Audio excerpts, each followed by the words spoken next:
Sir అంటే ఇద్దరు mass హీరోస్తో పనిచేసిన ఎక్స్పీరియన్స్ ఉంటాయి. వాల్టర్ వేరే గారు, చిరంజీవి గారు కావచ్చు, అంతకుముందు మాస్ మహారాజా గారు, ఇప్పుడు బాలకృష్ణ గారైనా. ఈ ఎక్స్పీరియన్స్ అనేది ఈ జర్నీని ఎలా చూస్తారు మీరు? బాలకృష్ణ గారితో ఈ జర్నీని ఎలా చూస్తారు? బాలకృష్ణ గారితో జర్నీ అనేది ఎలా ఉంటుందంటే, డైరెక్టర్ అంటే నిజంగానే ఆయన ఒక ఇంటర్వ్యూలో చెప్పినప్పుడు నిజంగానైనా అనిపించింది. ఒక స్టేట్మెంట్ ఇచ్చాడు ఆయన ఒక సినిమా ఇంటర్వ్యూలో, డైరెక్టర్ అంటే మా నాన్నగారు లాగా అని. నిజంగానే ఉంటుందా ఒక డైరెక్టర్ నాన్నగారు లాగా చూస్తారనుకున్నాను, కానీ నిజంగా చెప్తున్నాను, యూ విల్ కమ్ లైక్ ఒక స్కూల్కి వెళ్తున్న పిల్లలాగా వచ్చి, నాకు ఏం తెలియదు మీరు చెప్పండి చేస్తాను. గుర్రం ఎక్కంటే ఎక్కుతారు, తల నరుకంటే నరుకుతారు, కొండ మీద నుంచి దూకాలంటే దూకుతారు, ఎనీథింగ్ మీరు ఏం చెప్తే క్లీన్ వైట్ పేపర్. అలాంటి హీరో నేను ఇప్పుడుదా చూడలే. అంటే మీకు అదే చెప్తాను కదా, నేను చాలా దాచుకోవాల్సి వస్తుంది, ఎందుకంటే చాలా ఈవెంట్స్ ఉంటాయి. నాకు తెలుసు ఈ సినిమా మా టీం అందరం చూసి చెప్తున్నాం, అన్ని ఈవెంట్స్ వస్తాయి, సెలబ్రేషన్స్. ఒకటైతే చెప్తాను, దాచుకున్నది యాక్చువల్గా మిడ్నైట్ 1:30, 2 o'clockకి షూట్ జరుగుతుంది. 2:00 మీకు తెలియదు ఏం లేదు. జనరల్గానే యంగ్ హీరోసే టైర్డ్ అయిపోతారు, నైట్ షూట్ అంటేనే నైట్ షూటా అంటారు. అలాంటిది ఆల్మోస్ట్ 13 రోజులు 14 రోజులు ఒక ఎపిసోడ్ తీసాం. నైట్ 2 o'clockకి విపరీతమైన చలి, ఆ చలిలో గుర్రం ఎక్కాలి. నేను ఆయనకి చెప్పకుండా డూప్ని ఏదన్నా బ్యాలెన్స్ చేద్దామా అంటే వీడు వచ్చి గుర్రం నేను కదా ఎక్కాలి అని ఆయనే గుర్రం ఎక్కి ఒక అడవిలో గుర్రాన్ని పరిగెత్తిస్తూ చేతిలో బర్న్ అవుతున్న ఒక స్వర్డ్ని పట్టుకొని చేసాం. ఒక చిన్న మూమెంట్ క్యాప్చర్ చేసాం. సో అది మీకు మీరే ఆలోచించండి ఎలా ఉంటుందో. అలాంటిది ఒక డైరెక్టర్గా విట్నెస్ చేస్తున్నప్పుడు ఒక హీరో చేస్తుంటే ఎంత కిక్ వస్తుందో మనకి. అది బాలయ్య గారితో స్పెషల్. డైలాగ్స్ మీకు స్పెషల్ ఉంది సార్. బాలకృష్ణ గారి డైలాగ్స్కి ఒక సపరేట్ ఫ్యాన్ బేస్ ఉంది. అంటే ఆయన డైలాగ్స్ ఫస్ట్ టైం మీరు విట్నెస్ చేస్తున్నప్పుడు ఎలా ఫీల్ అయ్యారు? అదే బాలయ్య గారి గురించి తెలియదు ఏం లేదు, ఎమోషన్స్ డైలాగ్స్ అన్నీ నెంబర్ 1. కానీ ఇందాక అన్నాను కదా, నేను వంశీ గారు మేమందరం తమన్ గారు కూర్చున్నప్పుడు ఏమనుకున్నామంటే, బాలయ్య బాబు గారి మాస్ ఎలిమెంట్స్ అన్నీ ఉంటూ ఎక్కడో చిన్న న్యూ ఏజ్ కొత్త ప్రయత్నం చేయకపోతే మనకంటూ ఒక మార్క్ ఉండదు. మనం ఏదో ఒక గిఫ్ట్ లాగా ఇవ్వాలి, మనం ఏదో ఒకటి కొత్తది చేయాలి అనే ఒక మోటివ్తోనే చాలా మటుకు మాస్ ఎలిమెంట్స్ మిస్ అవ్వకుండా ఒక కొత్త బాలకృష్ణ గారి అవతారాన్ని క్రియేట్ చేశాం. డైలాగ్ డెలివరీస్ కానీ మీరు సినిమా చూసి అర్థమవుతాయి మేము తీసుకున్న కొత్త ఇన్వెన్షన్ ఏంటో.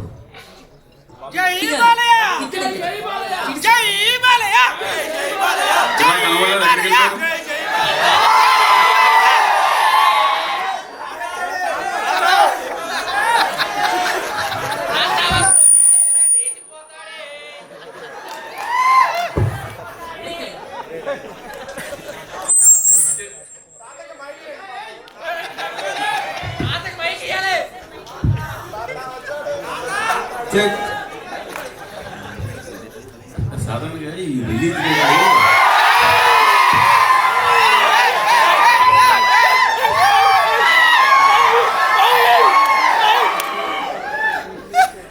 డేట్లు చూస్తున్నప్పుడు రిలీజ్ డేట్ చూస్తుంటే మీరు అవతల కాంపిటేటివ్ ఏ సినిమా వస్తుంది, సీజన్ ఎలా ఉంది, ఇవన్నీ చూస్తుంటారు అందరూ కూడా. బట్ మీ వరకు వచ్చేసరికి అవతల ఏ సింపతి కార్టూన్ సినిమా వస్తుందా అని చూడాలని కూడా పరిస్థితి వచ్చినట్టుంది కదా. జనవరిలో కానీ ఈ నెలలో కానీ రిలీజ్ అయిన సినిమాలు చూస్తుంటే మీరేమంటారు? అంటే 2 సినిమాలకి కంటెంట్ కంటే సింపతి ఎక్కువ వర్కౌట్ అయిందంటారు వాళ్ళకి. కంటెంట్ కానీ కంటెంట్ ఉంటేనే వర్కౌట్ అవుద్ది. బట్ గమ్మత్ ఏంటంటే మీరు గుంటూరు గారు కలెక్షన్స్ కానీ ఇప్పుడు వస్తున్న లక్కీ భాస్కర్ కలెక్షన్స్ కానీ మంచి కలెక్షన్స్, కానీ ఈ హడావుడి మధ్యలో అవి కనపడకుండా అయిపోయాయి కదా. ప్రశ్న మంచి ప్రశ్న, మీకు మంచి ఫ్యూచర్ ఉంది. నాకేం అర్థం కాదు ఎందుకంటే నా సినిమాల మీదకి వచ్చినప్పటికే కరెక్ట్ గా ఇట్లాంటి బాంబులు పేలుస్తున్నారు. నా సినిమా మీద సినిమా వస్తుంటే అందరు కష్టాలు గుర్తొస్తున్నాయి. అదేంటో నాకు అర్థం కావట్లేదు. ఇక నుంచి బాబీ గారిని అడిగాను, మీరు బాబీ గారు ఏదో కష్టం ఎదగాలి సంక్రాంతి. మీరు మైక్ పట్టుకుంటే ఎప్పుడు అదే క్వశ్చన్స్ అడతారు. మీరు మైక్ పట్టుకుంటే అదే కరెక్ట్. బాబీ గారు, తమన్ గారు, ఇప్పుడు అందరి మీద మీ దృష్టి ఉంది, అందరి దృష్టి అందరి దృష్టి మీ మీదే ఉంది. ఎలాంటి అవుట్పుట్ అందరి దృష్టి రాబోతుంది, ఉందో లేదో మీ దృష్టి అయితే ఎలాంటి అవుట్పుట్ రాబోతుంది మీ దగ్గర నుంచి? బాబీ చాలా గొప్ప సినిమా తీశారు. నేను నా 5వ సినిమా బాలయ్య గారితో నేను పుష్ప 2లో నేను వినలేదు. మీరు ఏదో పొంగల్ ఏదో తిన్నట్టున్నారు, మింగేస్తున్నారు. అవునా, లేట్గా వచ్చారు. బ్రేక్ఫాస్ట్ వెళ్దామా? అది కాదు సార్, లేదు సార్. పుష్ప 2 నేను ఆల్రెడీ చెప్పాను. I'm just one part of the film sir. చాలా మ్యూజిక్ డైరెక్టర్స్ కూడా వర్క్ చేస్తున్నారు. I'm just one part. But output అయితే అదిరిపోయింది. సినిమా ఇది మామూలుగా లేదు. సో నేను సినిమా చూసాను, ఎడిటింగ్ రూమ్లో నేను చూసిన ఒక సినిమాలో ఇంత హై ఇచ్చింది. పుష్ప 2 నాకు చాలా హై ఇచ్చింది. నేను చాలా ట్రూగా ఉన్నాను. నా వల్ల చేయగలిగాను, చేశాను సార్. బాబీ గారు, డైరెక్టర్ బాబీ గారు సార్, విజువల్స్ ఆయన ఎప్పుడైనా తిని వచ్చాడు బ్రో, కొంచెం అరిగించుకోండి. విజువల్స్ చాలా బాగున్నాయి, సూపర్ ఉన్నాయి. మీరు చెప్పిన దాంట్లో చూస్తే మొత్తం యాక్షన్ గురించే చెప్తున్నారు, నరుకుడు కుర్రం ఎక్కడం ఇదని. దీంట్లో ఎమోషన్ పార్ట్ ఎంతవరకు ఉంటుంది, ప్లస్ టైటిల్ కూడా డిఫరెంట్ ఉంది, డాకు మహారాజ్. సో దానికైనా జస్టిఫికేషన్ చెప్పగలరా ఇప్పుడు, లేదంటే థియేటర్ చూడాలి? బాలకృష్ణ గారి సినిమాలో నాకు బాగా నచ్చిన సినిమాలు నరసింహారెడ్డి, సమరసింహారెడ్డి. ఈ సినిమా ఫస్ట్ నుంచి ఆర్డర్ వైజ్ వస్తాయి, నాకు బాగా ఇష్టం. ఎన్నోసార్లు చూస్తాను, ఇప్పటికి కూడా చూస్తుంటాను. సో దాంట్లో ఎంత ఎమోషన్ బ్యూటిఫుల్గా ఉంటుందో ఆ లెవెల్లోనే దానికి మించి ఉంటుంది. చాలా బ్యూటిఫుల్ ఎమోషన్ కుదిరింది. అండ్ ఈ ప్రశ్నని చాలా ఎర్లీ కొంచెం ట్రైలర్ స్థాయి వచ్చిన తర్వాత మాట్లాడు. తమన్ గారు ఇక్కడ బీజిఎం చాలా ఎక్స్ట్రాడినరీగా ఉంది. బీజిఎం చాలా బాగుంది. అండ్ నాగవంశి గారు రీసెంట్గా ఒక ట్వీట్ వేశారు, బాలకృష్ణ గారి సినిమాకి తమన్నే ఎందుకు ఉండాలో రేపు చూస్తారు అన్నట్టు. సో అది తెలుస్తుంది. అండ్ బాలకృష్ణ గారు అనగానే మీకు ఒక పూనకం వచ్చేస్తుంది, ఒక వైబ్ వస్తుందా? బాలకృష్ణ గారు అంటే కదా, నేనంటే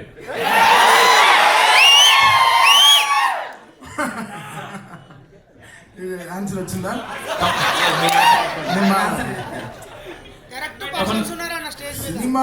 సినిమా అడుగుతుందా, డెఫినెట్గా చేసేస్తాం బ్రో, అది అంతే. సో అది బాలకృష్ణ గారు, అది ఆయన పెట్టుకున్న నమ్మకం చాలా గొప్పది. ఆయన బ్లైండ్గా ఈస్ బిలీవింగ్. 6 సినిమాలు చేస్తున్నాను బాలకృష్ణ గారితో, 6 ఫిల్మ్స్ చేసేసాను. The kind of happiness I get because ఆయన అంతే, ఈజ్ వెరీ ఆయన అంత చిన్న పిల్లలాగా ఉంటారు బ్రదర్. నా స్టూడియోకి వస్తే will be like kid, like చిన్న పిల్లలాగా ఎంజాయ్. సో ఆ ట్రస్ట్ని ఎలా తీసుకెళ్ళాలి పైకి అనేది. సో నా ఈరోజు డాకు అయిపోయింది కదా, మళ్ళీ వీ హ్యావ్ అఖండ 2 ఆల్సో. ఇంకా అంతే, massive bro, it's going to be massive. Bobby గారు, ముందుగా మీ అందరికీ యుగంధర్ గారు, మీరు చూసిన ఒక వరల్డ్ సీజీలన్నీ తీసుకుని బాలకృష్ణ గారిని అందంగా మాతో పాటు అందంగా ఉండేలాగా రోజు హోంవర్క్ హార్డ్ వర్క్ చేస్తున్న ఆయన. సార్ బాబీ గారు, చిరంజీవి గారి సినిమా తీస్తున్నప్పుడు బాబీ చిరంజీవి ఫ్యాన్ అయిపోతాడు. బాలకృష్ణ గారి సినిమా తీస్తున్నప్పుడు మీలో ఒక బాలకృష్ణ ఫ్యాన్ కనిపిస్తుంది. వేరియేషన్స్ ఎలా వస్తుంది సినిమా? ఇప్పుడు జనరల్గా నేనే కాదండి, ఎనీ టెక్నీషియన్ ఫస్ట్ మా డైరెక్టర్ గురించి చెప్పాలంటే, మేము ఏ హీరోతో చేస్తున్నా వాళ్ళు తప్ప మాకు ఎవరు కనపడరు. ఆ హీరోనే మాకు దేవుడు, ఆ హీరోనే మాకు సర్వం. సో ప్రాణం పెట్టేస్తాం. ఈవెన్ మీరు గమనిస్తే లొకేషన్లో ఆ సినిమా అయిన జైలోకి చేస్తున్నప్పుడు తారక రవితేజ గారితో చేస్తున్నప్పుడు రవితేజ గారు, ఆ సినిమాకి మేము ఏం పెట్టాలో అది పెట్టేస్తాం. వాళ్ళు మాకు సూపర్ హీరోస్ అంతే. వార్ ఎపిసోడ్స్ ఎంత ప్రధానంగా ఉంది, ఎంత నీడు ఉంటుంది? వార్ ఎపిసోడ్స్ గురించి చెప్తున్నారు. వార్ ఎపిసోడ్స్ కాదు, మీరు చూసిన శాండ్ స్టామ్ అయి ఉండొచ్చు, horse episodes. Not only horse, చాలా అన్ని రకాల ఫైట్స్ ఉంటాయి, అన్ని రకాల ఎమోషన్స్ ఉంటాయి దీంట్లో. అన్నీ కలిపి చెప్పాను కదా ఇందాకే, మళ్ళీ అంతకుముందు చూసిన బాలకృష్ణ గారి సినిమాలకి చాలా డిఫరెంట్గా ఒక కొత్త అవతారాన్ని చూడబోతున్నారు అంతే.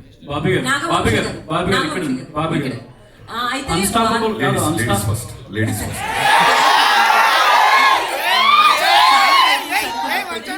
టైటిల్స్ డాకు మహారాజ్ అనేది బాలయ్య గారే ఇష్టపడి సెలెక్ట్ చేశారని చాలా వైరల్ అవుతుంది ఆ న్యూస్. నిజంగా ఆయన ఈ టైటిల్ యాక్సెప్ట్ చేశారా, లేకపోతే మీరు అనుకుని పెట్టిందా? టైటిల్ లేకపోయినా సినిమా చూస్తాం. ఇప్పుడు బాబీ గారు ఆప్షన్స్ ఇచ్చిన దాంట్లో ఫస్ట్ మాకు ఇదే బాగా నచ్చింది.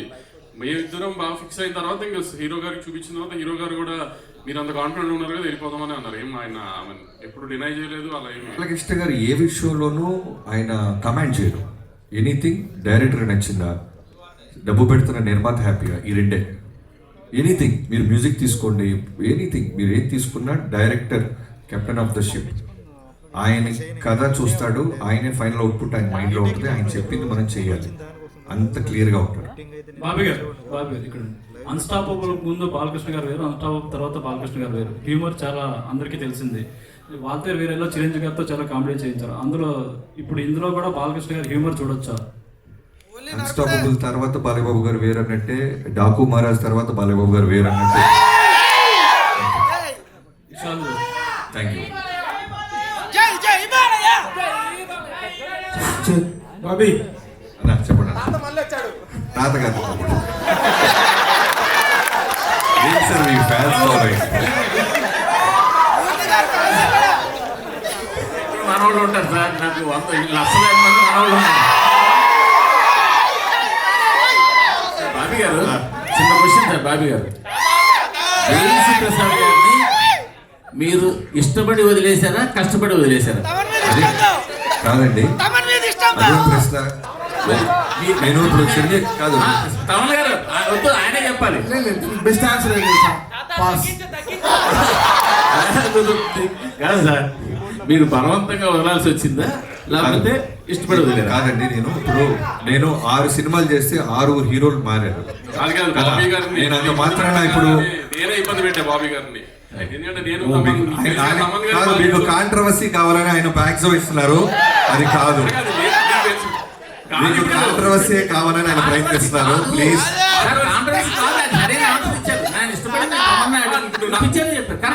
నన్ను తమన్నా దేవి అంటే నేను తమన్ అంటాను కదా, నన్ను అడిగారు తమన్నా దేవి అంటే కాదు. ఒక డైరెక్టర్ గా నన్ను అడిగా నేను చెప్తా. ఒక్కొక్క సినిమాకి, ఒక కథకి, ఒక హీరో ఎలా ఫిట్ అవుతారో, సూట్ అవుతారో, అలానే టెక్నీషియన్స్ కూడా ఆ కథే కోరుద్ది. ఈ సినిమాకి తమన్ గారే కరెక్ట్ అని మీ టీం అందరూ భావించాం. సో తమన్ గారు ఈ సినిమాకి దేవి మ్యూజిక్ ఇవ్వలేరంటారు. తాతగారు సారీ మూర్తి గారు, మీరు ప్రతి ప్రశ్నలోనూ వెతుక్కుంటే దానికి సపరేట్ సిట్టింగ్ పెట్టారు. ఎందుకంటే ఒక సినిమా రాయడానికి ఎంత కష్టపడతామో, కాంట్రవర్సీ సైడ్ వస్తే మేము కూడా కొంచెం కొద్ది గొప్ప మీలాగా సపోర్ట్ చేయగలం. అది separate meeting.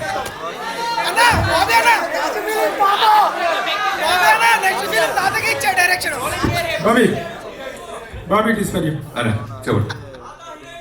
Balakrishna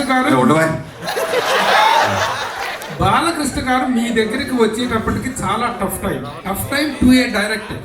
in the sense ఈ మధ్య కాలంలో బాలకృష్ణ గారిది సినిమాల పరంగా కానీ, రాజకీయంగా కానీ, షో పరంగా కానీ ఒక అన్స్టాపబుల్ ఇమేజ్, ఇన్క్రెడిబుల్ ఇమేజ్ అనేటువంటిది పెరిగింది. ఇంతకుముందు బాలకృష్ణ గారికి ఇప్పుడు బాలకృష్ణ గారి ఇమేజ్లో చాలా చాలా డిఫరెన్స్ ఉంది. ఇలాంటి టైంలో అలాంటి ఒక ఫైర్ బ్రాండ్ స్టార్ని హ్యాండిల్ చేయటం అనేటువంటిది ఒక ఛాలెంజ్. ఈ పాయింట్ ఆఫ్ వ్యూలో do you have any other special attention to pay or anything else what you have special efforts పెట్టావా? అంటే ప్రభు గారు, ప్రతి సినిమాకి మీకు తెలియదు ఏమనలేదు, ప్రతి సినిమాకి పెట్టాల్సిన కష్టమే. ఒక్కొక్క హీరోకి ఒక్కొక్క వోల్టేజ్ ఉంటుంది. చిరంజీవి గారితో చేస్తున్నప్పుడు మాస్ ఫాలోయింగ్, ఆయనకి సంబంధించిన fun, humour, grace, voltage. Balayya Babu అనగానే బాలయ్యబాబు గారి వోల్టేజ్ వేరు. అంటే ఇప్పుడు నేను చెప్పేది ఏంటంటే ఈ మధ్య కాలంలో వచ్చిన వేరియేషన్ అంటే అన్స్టాప్. అంతకుముందు మాస్ ఇదిగా ఐడాల్ గా ఉన్నటువంటి వ్యక్తులు ఈ మధ్య అన్స్టాపబుల్ వల్ల ఆల్ కేటగిరీస్ ఆఫ్ ఆడియన్స్ కి రీచ్ అయ్యారు. నేను జనరల్ గా మాస్ అంటే నాకు ఇష్టం, నా సినిమాలు మాస్ గానే ఉంటాయి. బట్ అన్స్టాపబుల్ తర్వాత నేను అన్నాను, మీరు విన్నారో లేదో, న్యూ ఏజ్ ఆడియన్స్, కుర్రోళ్ళు, కాలేజీ కుర్రోళ్ళు, పబ్బుల్లో కుర్రోళ్ళు, స్కూల్స్లో. సో ఆయనకి బాలయ్యబాబు గారు అంటే ఒక సూపర్ హీరో అయిపోయారు ఇప్పుడు. సో వాళ్ళందరికీ నచ్చే మాస్ ఎలిమెంట్స్తో ఉన్న సినిమా తీసాం. సో టఫ్ అంటే కథ మీద ఫోకస్ చేస్తే మిగతా అన్ని ఈజీ. మెయిన్ కథ మీదే మేము దృష్టి పెట్టాం, మా పనితనం అంతా అక్కడే చూపించాం. అట్లాగే ఇమేజ్ తో పాటు ఒక రెస్పెక్ట్ కూడా పెరిగింది. 3 సార్లు ఎమ్మెల్యే అయినా హ్యాట్రిక్ కొట్టినటువంటి ఒక ఎమ్మెల్యే, బాధ్యత గల రాజకీయ నాయకుడు. ఆయన మీద డాకు మహారాజ్ అనేటువంటి టైటిల్లో హౌ ఒక చిన్న నెగిటివ్ టచ్ ఉన్న టైటిల్ అది. ఆ టైటిల్ ఎలా జస్టిఫై అవుతుంది? క్యారెక్టర్ బట్టి టైటిల్. పోకిరి సినిమా ఉంది, మహేష్ బాబు గారు ఒక పోలీస్ ఆఫీసర్. అది రెస్పెక్టా మాసా అంటే మనం ఏం చెప్తాం, సినిమా చూస్తే అర్థం అవుతుంది. పోకిరి అనేవాడు ఒక పోలీస్ ఆఫీసర్ తాట తీస్తాడని. అలానే డాకు మహారాజ్ చూసిన తర్వాత ఈ సినిమాకి డాకు మహారాజ్ అని ఎందుకు పెట్టారు, వీళ్ళు ఏం చేశారు, ఏం సాధించబోతున్నారు అనేది మీకు జస్టిఫికేషన్ రీచ్ అవుతుంది. థ్యాంక్ యూ అండి, థ్యాంక్ యూ సో మచ్.